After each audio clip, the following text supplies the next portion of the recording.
Mesdames et messieurs, chers amis, le monde change terriblement. Pas toujours pour le meilleur. Je crois qu'il faut rappeler à l'opinion publique internationale, et c'est votre tâche, et c'est votre rôle, que le peuple iranien mérite mieux que les dirigeants qu'il a, que les dirigeants dont il souffre. Je sais que l'agitation, les protestations, les sacrifices sont grands en Iran en ce moment. Je sais que le peuple proteste contre ce régime d'assassins qui est représenté d'une façon scandaleuse par le président Raïssi. Je sais que le président Raïssi a été, en 88 et dans toutes les années qui ont suivi, un représentant de la barbarie, un représentant des exécutions, des tortures. Je sais que des milliers d'Iraniens sont morts parce que ce président actuel a décidé qu'il meure parce que les mollahs et parce que, surtout, Khomeini avait décidé de la mort de dizaines de milliers, de torture de milliers d'Iraniens. Cet homme, le président Raïssi, est un assassin. Amnesty International, qu'on peut évoquer avec neutralité, si j'ose dire. Ce sont des gens remarquables qui font des enquêtes remarquables. Ont décidé qu'il devait répondre de crimes contre l'humanité.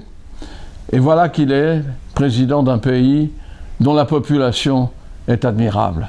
Ça, il faut le rappeler en permanence. Je parle des protestations parce qu'elles se multiplient. Je parle des protestations parce que les gens sont très courageux de descendre dans la rue, parce qu'ils risquent beaucoup. Et ces protestations, ces démonstrations, ces manifestations se multiplient. Je vous donne un exemple qui m'a frappé, moi. Lorsque le Covid a régné sur les populations mondiales, eh bien, on n'a pas pu vacciner le peuple iranien parce que les dirigeants iraniens savaient, tout le monde savait, que les premiers vaccins efficaces venaient des États-Unis, de l'Angleterre.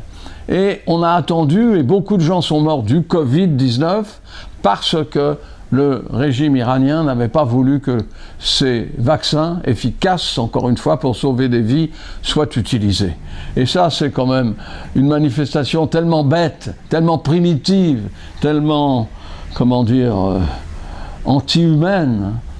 Voilà, c'est dans la vie quotidienne comment ça se passe avec ce régime-là.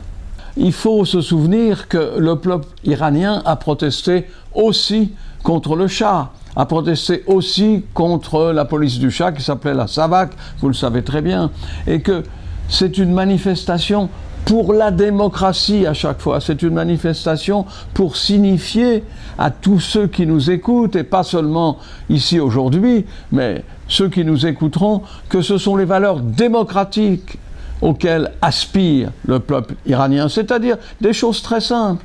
Le vote, le pluripartisme, la décision qui appartient au peuple, un parlement qui voudrait dire quelque chose et qui aurait l'autorité de le dire. Ça n'est pas pour comparer l'Iran du Shah et l'Iran des mollahs. Non, je pense que le peuple rejette ces deux dictatures. L'Iran veut être libre. L'Iran, un par un, les Iraniens, femmes et hommes, hommes et femmes, veulent absolument la liberté. Et cette liberté est d'abord une liberté politique pour exiger toutes les autres libertés. C'est un besoin essentiel, c'est quelque chose de naturel.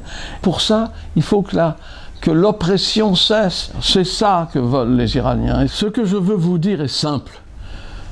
Ce que je dis à chaque fois, il n'existe pas de meilleure oppression l'une l'autre, le régime du Shah et le régime des ayatollahs. Non, ce que je dis tout simplement, c'est qu'il y a une alternative démocratique, c'est ça qu'il vous faut choisir, c'est ça qu'il faut imposer. Vous avez un programme en 10 points que Mme Rajadi vous a proposé, discuter de ces points.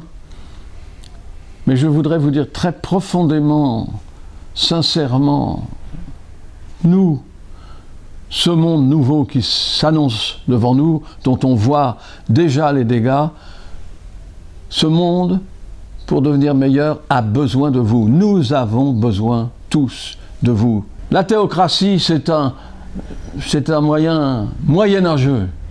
Et le Shah était un dictateur. Nous n'avons pas à choisir entre les deux. Nous avons à mettre devant tous la nécessité de la démocratie, c'est-à-dire un homme, une voix sur des programmes précis. Nous avons, vous savez, vous avez déjà connu un régime démocratique et les héritiers de Mossadegh sont encore là. C'est quelque chose de naturel. Lorsque vous avez été libre, lorsque les pays qui influençaient le Shah se sont dégagés un petit peu, vous avez déjà choisi la démocratie. Mais la dictature est encore plus rude, les assassinats sont plus nombreux, et cette oppression terrible de la vie quotidienne ne peut plus être supportée longtemps. Nous sommes dans un autre monde qui ne va pas vouloir perpétuer des régimes, quand j'ai dit moyenâgeux, des régimes religieux sont par essence moyenâgeux. Vous êtes braves, nous avons besoin de vous.